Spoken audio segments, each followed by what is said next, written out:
Boa noite, começa agora mais um Conexão ND aqui na Record News e hoje a gente vai falar sobre a CPI da pandemia, que foi instalada este ano em abril e desde então ela investiga supostas omissões e irregularidades nas ações do governo federal durante a pandemia da Covid-19 aqui no nosso país.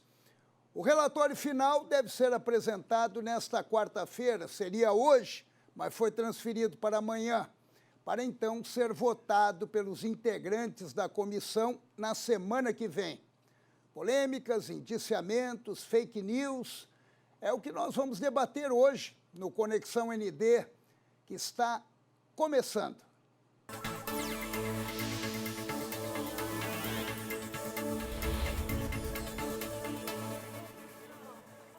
E para conversar sobre este assunto, eu estou recebendo aqui nos estúdios do Conexão ND o Dr. Carlos Ribeiro, que é advogado criminalista, e o advogado e professor de Direito Constitucional, Dr. Rogério Duarte. Boa noite, obrigado por terem vindo, obrigado por terem cedido parte da agenda de vocês para esse assunto que eu considero um pouquinho espinhoso. Mas eu gostaria muito de ouvir vocês. E começando já com uma pergunta direta, que é a que vazou do relatório até aqui. Eu começo com o senhor. O presidente Bolsonaro pode ser indiciado por uma CPI? Exatamente. A CPI ela tem esse caráter justamente de ter as suas conclusões que serão consubstanciadas no relatório, e essas conclusões elas podem ser enviadas ao Ministério Público para que o Ministério Público tome as providências cabíveis em relação ao presidente Bolsonaro. Existem duas possibilidades aqui, o professor Rogério também me corrija se eu estiver errado. Em relação àqueles crimes comuns, o Ministério Público pode efetivamente buscar a persecução penal no âmbito do Supremo Tribunal Federal. Em relação ao eventuais crimes de responsabilidade, o Senado Federal, nós lembramos do impeachment da ex-presidente da República Dilma, em que o Senado Federal acabou levando a cabo o processo de impeachment, e esse processo pode ser levado, a inicial pode ser ajuizada por qualquer pessoa do povo. À época foi o professor Miguel Reale e outra professora da USP que ajuizou, que desencadeou o processo de... Pascoal, que hoje é deputada pelo Estado de São Paulo. Exatamente. Então tem essas duas possibilidades. As conclusões encartadas no relatório da CPI podem dar aso a essas duas ações distintas, perante o Supremo Tribunal Federal ou, a depender do caso, impeachment desencadeado no Senado Federal. Professor, indiciamento tudo bem, agora acusação, já estão dizendo que o Bolsonaro está sendo acusado por homicídio e genocídio. Pois então, acho que essas acusações que são feitas contra o presidente mostram bem o que é uma CPI, um palco político. A CPI é um palco político, e a CPI da pandemia, que se deu durante um período de acirramento político, deixou isso mais claro. Com todo respeito ao relatório que será lido no dia de amanhã, são acusações muito graves. São acusações muito graves. Independente da posição, se a pessoa concorda ou não com o presidente. Aqui nós temos que dar também ao telespectador uma opinião técnica do que pode ser feito. Me parece que pelos apontamentos até agora, a não ser que existam provas que venham amanhã, que sejam cabais, e aqui o professor Carlos, como criminalista, me corrija também, me parece totalmente descabido as duas imputações que foram feitas ao presidente da República. O que acontece é a CPI foi dividida entre um bloco governista e um bloco oposicionista.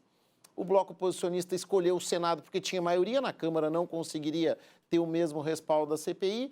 O bloco da situação se organizou numa tática de defesa e, a partir daí, nós temos esse embate, que tem na pessoa do senador Renan Calheiros a figura-chave, talvez aquele grande maestro para manobrar esse xadrez, porque é um político que está desde a era do Collor, né? Então, quer dizer, já foi da tropa de choque do Collor e está fazendo, e até o próprio vazamento que houve, claramente é um fato político, ele quer criar fatos políticos. Então, sob esse prisma, acusar o presidente, sair dizendo amanhã que ele cometeu, me parece totalmente descabido, até porque nós precisamos ter fundamentos muito claros para uma acusação tão grave contra o presidente da República.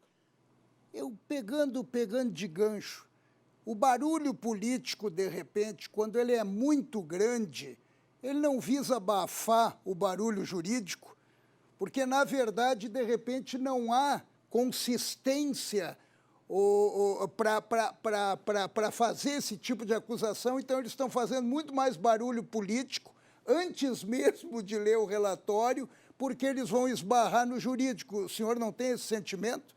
Exatamente, assim como o professor Rogério já mencionou, o barulho político, o viés político que a CPI pegou rumo é muito maior do que o pano de fundo jurídico. E os exemplos são muitos. Se os telespectadores puderem visualizar, existem vários trechos da CPI que o próprio presidente da CPI relata que desconhece o Código de Processo Penal, que desconhece algumas ponderações jurídicas que são feitas pelos próprios advogados que acompanham aqueles depoentes que lá prestaram depoimento na CPI, desprezando completamente vários contextos e disposições jurídicas. E isso, inevitavelmente, vai acabar desaguando no próprio relatório da CPI. As acusações hoje levantadas em relação ao presidente Bolsonaro têm uma tônica muito mais política do que jurídica. Vamos, por exemplo, em relação ao aventado crime de responsabilidade do presidente Bolsonaro. Em relação à contratação da Pfizer, por exemplo, o presidente Bolsonaro, à época, resvalou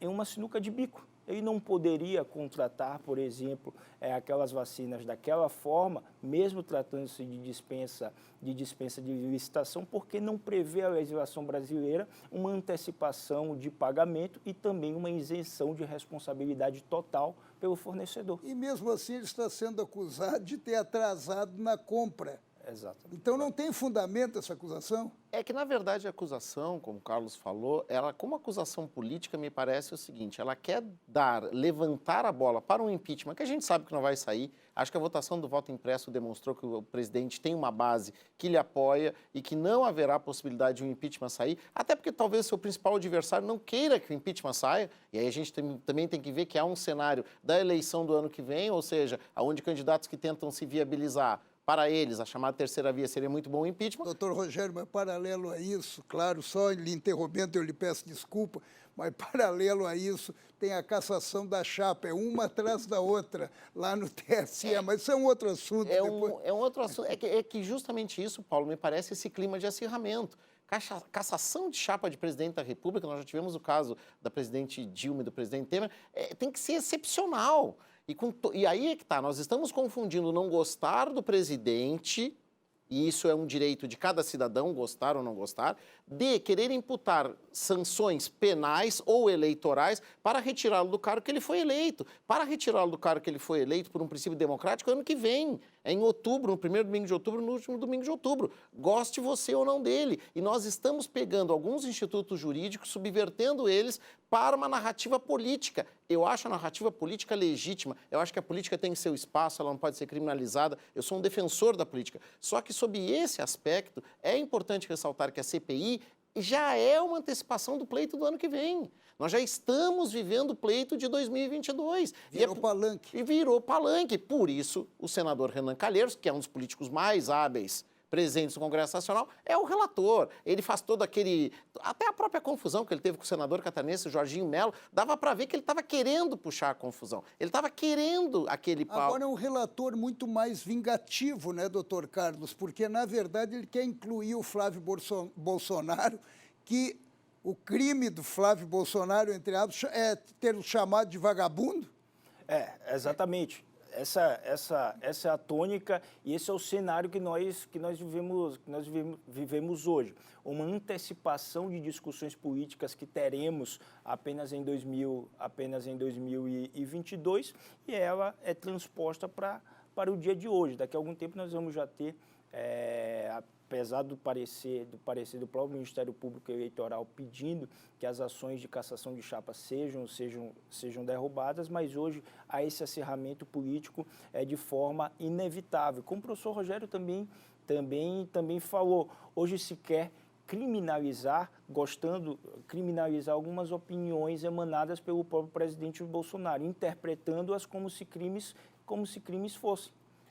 E quando nós encartamos, quando algumas opiniões de forma mais incisiva são obtemperadas pelo presidente Bolsonaro, e essas opiniões são interpretadas como se crimes fossem, é necessário que a gente comece a pensar qual exatamente é a finalidade da CPI. Será que a finalidade da CPI é realmente encontrar a verdade, encontrar a responsabilidade sobre a situação pandêmica que nós estamos vivendo, ou apenas criar um fato político para que seja explorado eleitoralmente a posteriori? E eu acho, Carlos, que inclusive em razão do que tu falou, seria muito mais proveitoso que a partir dos fatos narrados e que precisam ser melhor investigados, acho que a CPI apontou fatos como a Prevent Senior, como a Covaxin. Existem situações como a questão da situação de Manaus, se houve ou não, mas isso tem que ser melhor investigado. E detalhe, independente se ficar comprovado a prática de atos ilícitos,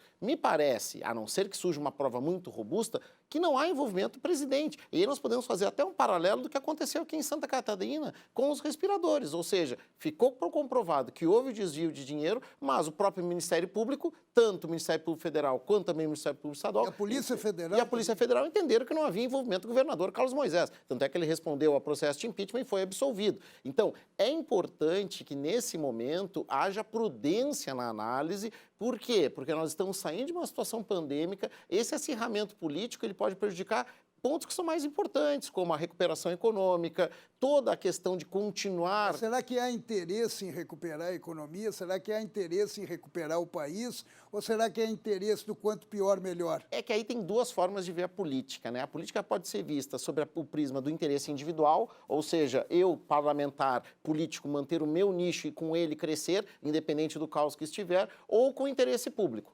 Lá no parlamento nós temos os dois grupos. É claro que a maioria da sociedade, pela agrura que passa, pelo momento que passa, gostaria que o interesse público preponderasse. Mas, infelizmente, Paulo, a política não é só o interesse público. A política também é esse interesse pessoal. E me parece que nessa CPI isso ficou bem claro. Em muitos momentos o interesse público não preponderou. Justamente por quê? Porque há uma disputa política ali envolvida.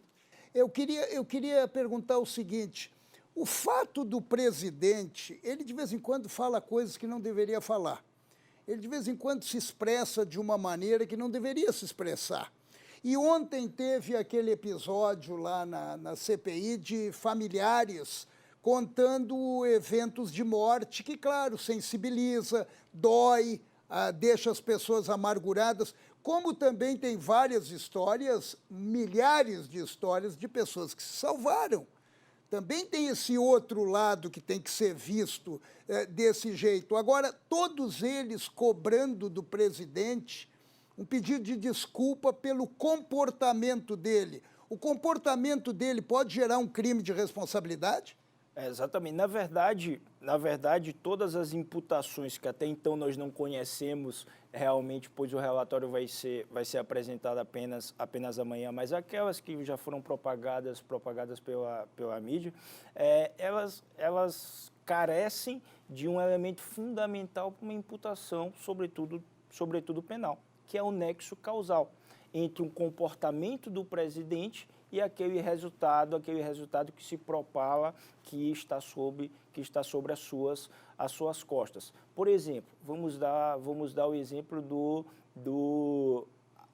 episódio envolvendo Manaus, dos respiradores, em que nós temos o governador do estado da Amazônia, denunciado, com denúncia inclusive recebida no STJ. Se nós voltarmos um pouquinho no tempo, a época do episódio, foi mandado pessoalmente o ministro da Saúde à época foi a Manaus, ficou a cargo da logística de algumas questões aí dos próprios respiradores, o comando da Amazônia, e também foi designado um coronel para ajudar e acompanhar na logística, com o White Martins, à época, justamente dando o tom de disponibilidade do governo federal e ajuda do governo federal a uma situação que estava a ponto de eclodir. Então, os atos do presidente demonstram que essas premissas estão completamente equivocadas. O presidente atuou ativamente, pelo que me parece, para ajudar um Estado que tinha uma independência e, inclusive, uma competência concorrente. Nós tivemos uma decisão do Supremo Tribunal... Independência e recursos liberados pelo governo Exatamente. federal. Nós tivemos uma decisão do Supremo Tribunal Federal dizendo: vocês, estados e municípios, são autônomos e são independentes para gerenciamento da crise pandêmica. Rogério, exatamente pegando esse gancho do Dr. Carlos, esse é um detalhe que também chamou muito atenção durante esse período de CPI, que foi o seguinte: o presidente reclamava sempre que o STF tirou dele os poderes. E depois o STF lá na frente reagiu dizendo que não, pelo contrário, que ele poderia interferir, mas estados e municípios tinham a sua autonomia. Agora, eu imagino o presidente interferindo em São Paulo, quando o governador João Dória disse que era para fechar tudo, ele mandasse abrir. O que ia acontecer ali? Eu vou começar a resposta dessa tua pergunta pela anterior. Para mim, todas essas falas do presidente e toda vez que a oposição cobra dele as desculpas à família ou cobra dele as ações na pandemia em relação aos estados, para mim só tem um vencedor, que é o próprio presidente, é a forma dele fazer política. O presidente Bolsonaro precisa, para fazer política, de cortinas de fumaça, porque essas cortinas de fumaça são interessantes para ele. Ele é o principal vencedor. Me parece que os opositores do presidente não sabem lidar com isso. Eles não sabem fazer política. Por isso que o presidente Bolsonaro, apesar de todas as críticas que ele vai tendo, ele se mantém sólido. Ele se mantém um candidato que tem uma parcela do eleitorado muito significativa. Porque nesse caso do STF, o que nós temos? Nesse caso do STF, o STF deu a competência a estados e municípios. Polêmica decisão, eu não discordo, até poderia haver um tipo de interpretação um pouco divergente, mas o que talvez tenha faltado, e aí seja a crítica que se possa fazer política ao presidente, seja uma forma de organização com governadores e prefeitos. Ele preferiu o embate, mais numa linha do que fez o presidente Donald Trump com alguns estados norte-americanos, que foi muito parecido. É uma forma de política, não vou aqui criticar ou elogiar, porque é uma forma de fazer política, e me parece que a partir daí o presidente constrói uma narrativa que é muito boa para ele. E aí acho que ele tem um mérito nisso. A narrativa dele é qual? A economia brasileira realmente não caiu mais porque nós não fechamos tudo. Se a gente pegar a Argentina para comparar, a Argentina teve uma crise muito pior pelos lockdowns que foram determinados. Então o presidente tem razão nisso. Há uma razão de se falar sobre isso. Eu não estou aqui relativizando vidas. Quero deixar bem claro que em nenhum momento, quando eu falo isso, eu relativizo as vidas que foram... E daí fazem uma mistura e causam um problema. Exatamente. Só quero deixar isso bem claro. Não estou relativizando vidas. Mas, então, esse ponto, esse aspecto, me parece que tanto na decisão do STF como nessa questão que tu levantou ontem, é um mérito do presidente, é uma forma dele fazer a narrativa. E aí a narrativa dele é uma narrativa que tem sido exitosa. Mas me parece que a decisão do Supremo permitiria uma maior coordenação. É que já não houve, porque há alguns governadores já candidatos a presidente. Então, a pandemia serviu também para antecipar todo esse jogo político, Paulo. E aí acabou gerando essa discordância. Agora sim eu vou ter que fazer um pequeno intervalo e eu volto daqui a pouquinho. Mas eu vou deixar uma pergunta no ar. O sentimento dos senhores, embora o relatório ainda não tenha sido lido, mas, como dizem, esse relatório já está pronto antes da CPI ter sido instalada. E a gente sabe exatamente qual é o foco dele. No entender dos senhores, é uma CPI que vai dar em pizza, servindo apenas de palanque político eleitoral, ou é uma CPI que vai ter repercussão jurídica? A gente faz um breve intervalo e já volta.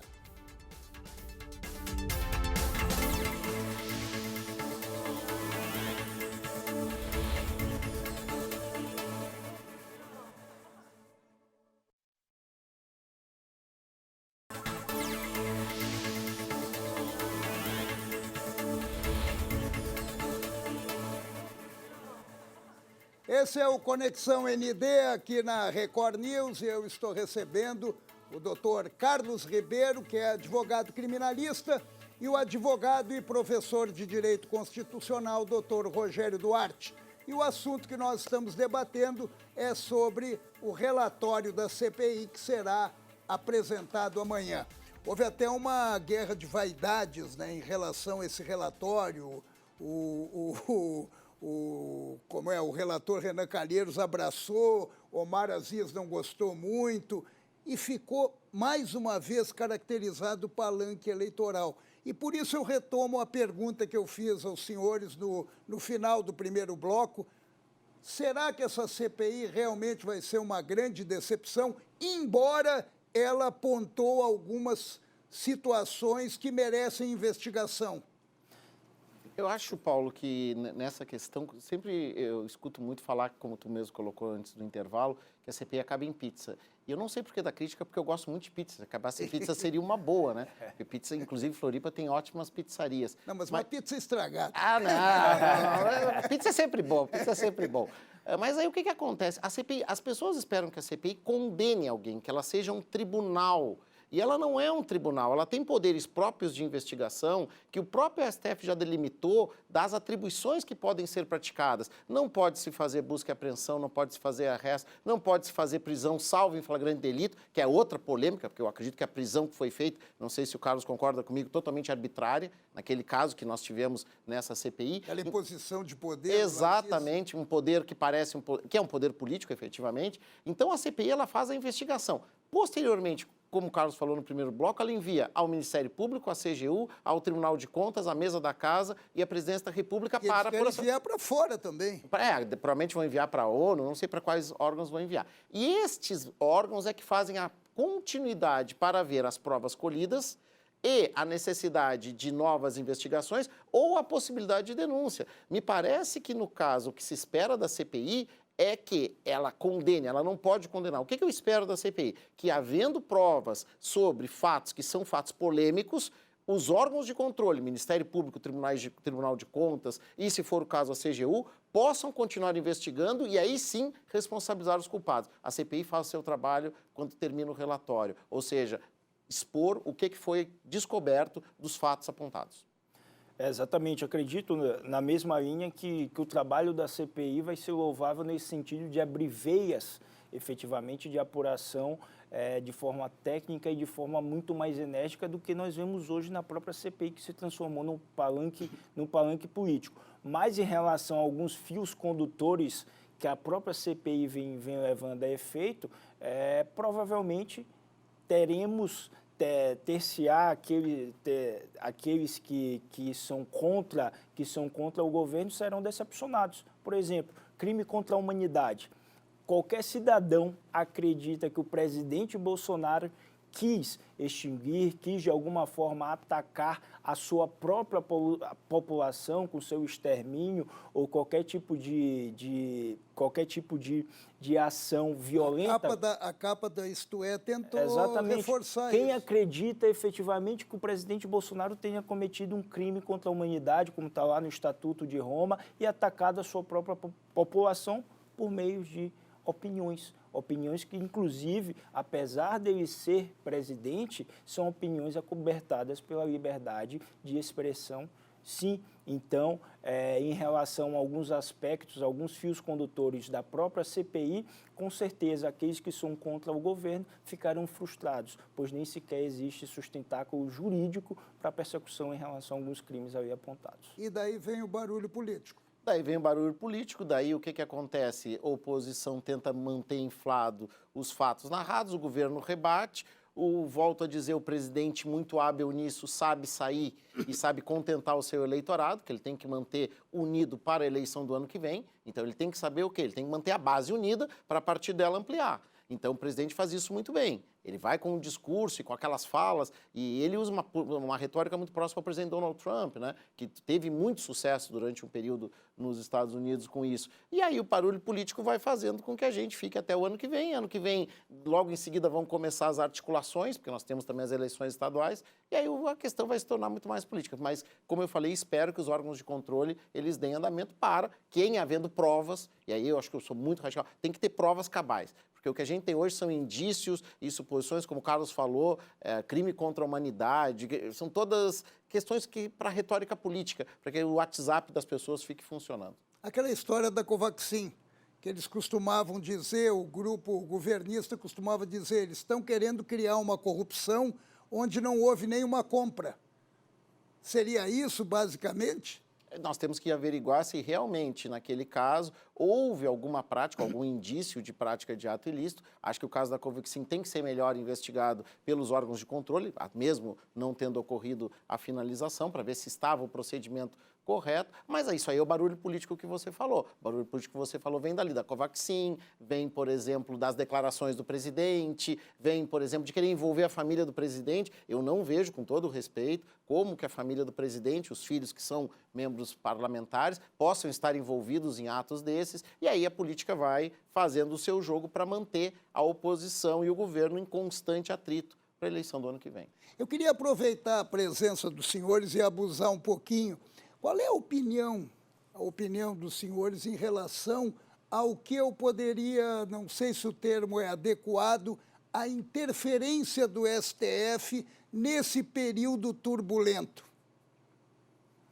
Na minha opinião, existem muitos assuntos que o STF muito mais atrapalhou do que ajudou. O professor, inclusive, citou aquela decisão polêmica de dar autonomia dos estados e municípios nessa situação. Não foi uma decisão política? Nessa situação pandêmica, acabou muitas vezes atrapalhando aí o próprio gerenciamento de crise. Por um lado, a União não poderia tomar algumas medidas que aí invadiria a competência dos próprios estados e municípios, e, por outro lado, alguns municípios e estados transformando muitas vezes a sua ineficiência, jogando a sua ineficiência nas costas de uma inércia da própria União. E aí nós tivemos algumas balizas que não foram muito bem definidas, por exemplo, nessa decisão. Então, a meu ver, o STF ele acaba ajudando muito o país em determinados momentos, mas quando ele não traz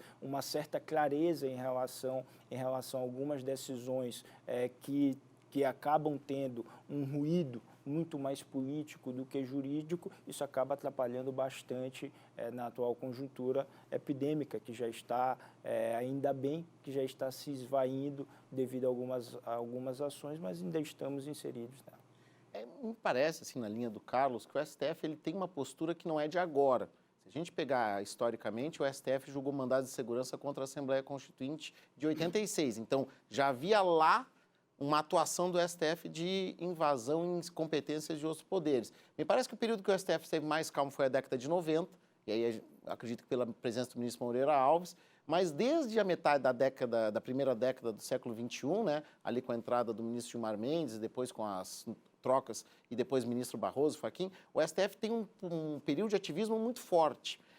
Veja, o período de ativismo a gente tem que fazer uma separação do que eu concordo do que é melhor para a nossa democracia. Muitas decisões do STF eu concordo com elas, eu concordo com as decisões, mas democraticamente elas precisariam ser tomadas pelo parlamento. Então, por exemplo, eu vou citar um caso, a união entre pessoas do mesmo sexo, a união afetiva. Eu acho que é uma decisão correta até porque iguala direitos, mas não por meio de uma decisão judicial. Seria importante que o parlamento pudesse debater para que você fixasse parâmetros de como isso preservaria o direito das pessoas que querem se unir, que é um direito legítimo, como o direito das pessoas que não concordam com esse tipo de união. Mas o parlamento está muito mais preocupado em palanque do que... Aí o parlamento é omisso e talvez o que tenha feito o STF crescer um pouco mais. O próprio mensalão Ação Penal 470 é um marco quando o STF faz condenações a partir de todos os fatos apontados. Posteriormente vem a Lava Jato, outro marco, que o STF, não devemos esquecer, referendou muitas decisões tomadas no início. Reviu agora alguns casos, o Carlos aí do penal pode falar muito melhor que eu, mas referendou muito. Então o STF, para uma parcela da população, virou uma espécie de salvaguarda da democracia. A democracia, com todo respeito, ela não pode ter no Supremo o seu pilar. O pilar democrático é o povo, o pilar democrático são os poderes eleitos, o parlamento. Nós temos que saber que o parlamento é a essência da democracia, porque ali se dá o debate público, ali é que nós devemos ter o antagonismo de ideias, e não do STF como uma espécie de tribunal de revisão. Sabe o que parece o STF? O VAR. O STF parece um VAR. Eu vou lá, tu tem um gol contra mim, peço VAR. E aí eu já sei o que o VAR vai fazer, porque o VAR, em alguns casos, já está se comportando para A ou para B. Isso não é bom sob o prisma democrático. Volto a dizer, mesmo que eu concorde com a decisão.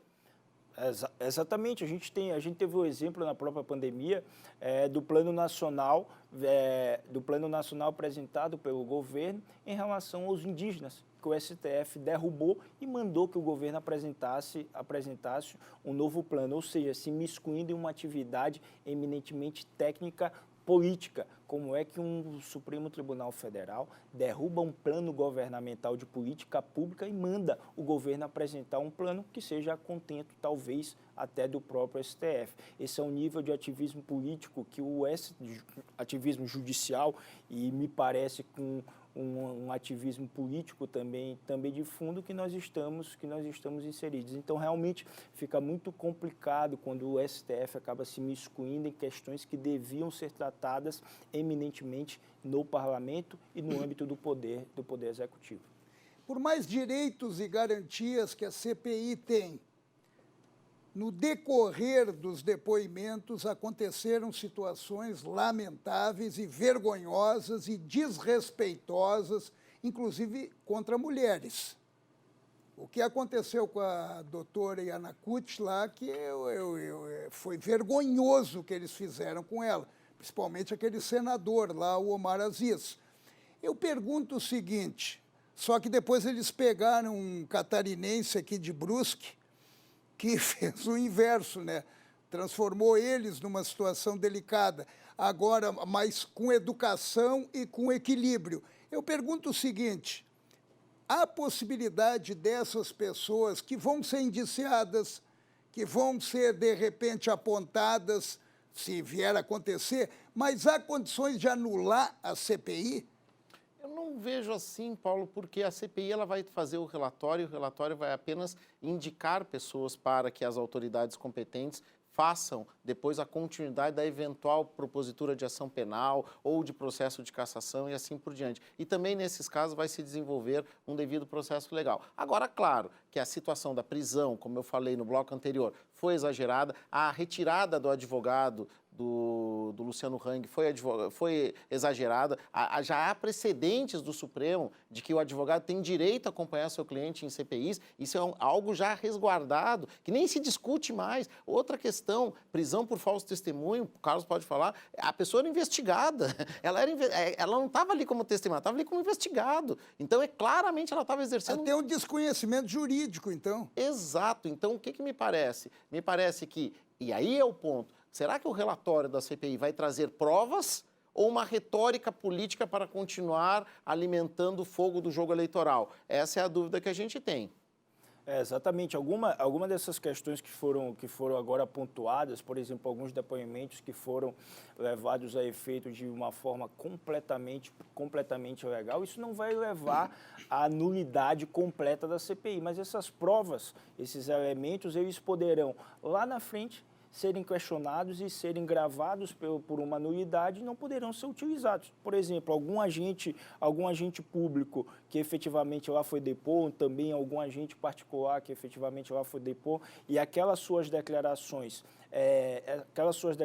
foram tomadas de forma ilegal, elas não vão poder ser utilizadas como um compartilhamento da própria CPI para calcar qualquer tipo de medida abrupta de investigação, medida mais agressiva de investigação, e essa prova pode ser tomada como ilegal e não vai ter nenhum tipo de utilidade lá na frente se isso for devidamente questionado. A CPI, apesar de todos esses poderes que ela detém, mas ela também deve primar pelos direitos e garantias do cidadão. E dentro da CPI, contraditório, ampla defesa, presunção de inocência, todas aquelas garantias também encartadas na nossa Constituição, os poderes da CPI devem também prezá-los. E isso também está incluído o vazamento, né? Os vazamentos que ocorreram... Sim, porque os vazamentos, e aí a CPI repetiu uma das grandes falhas da Lava Jato, né? Que vazamentos seletivos durante muitas partes da operação. Esses vazamentos expõem pessoas e, como o Carlos falou, não é quem eu não concordo ou quem eu concordo, eu não posso defender que a lei para quem eu não concordo seja uma, para quem eu concordo seja outra. Porque se nós queremos uma sociedade justa, a lei tem que ser a mesma para todos. E o devido processo legal é uma garantia para todos. Então não importa se eu concordo com o deputado que apoia o Bolsonaro ou com o deputado que apoia o Lula. Os dois têm que ter o mesmo tipo de processo. Isso é uma conquista que nós levamos quase mais de um século para ter. E nós precisamos reafirmá-la. E o meu medo é que esses momentos de antagonismo, principalmente polarização, coloquem em risco isso. Por isso, provas que tenham qualquer indício de nulidade, como o Carlos falou, devem ser anuladas. Doutor Carlos, doutor Rogério, passou rápido o nosso programa. Eu tinha outras perguntas até, nós fugimos um pouquinho, até porque o relatório vai ser lido amanhã e a gente vai ver exatamente o que vai ser oferecido. Mas, diante de tudo que nós acompanhamos desde o início, em abril, com a CPI que foi imposta por um ministro do STF, e na submissão do Congresso ele aceitou, porque, na verdade, foi o ministro Barroso que pediu para colocar... Mas aí já há precedente do STF também para isso. Essa decisão está correta. Essa decisão está correta, mas não é interferência? Não, porque é um ato vinculado. Quando se atinge 1/3 dos membros e tem fato determinado, tem que criar a CPI. Isso já há precedentes de mais de uma década e meia. Então, mas na frente de outras que já tinham atingido... É que aí o que acontece? Aí vai pela própria organização e poder de agenda da casa, né? Então a decisão do ministro Barroso está correta. Para a criação está correta. Então está perfeito. E eu agradeço muito, muito a presença dos senhores e principalmente a presença de vocês que nos acompanharam em mais um Conexão ND. Obrigado e terça-feira que vem, se Deus quiser, a gente estará de volta. Beijo!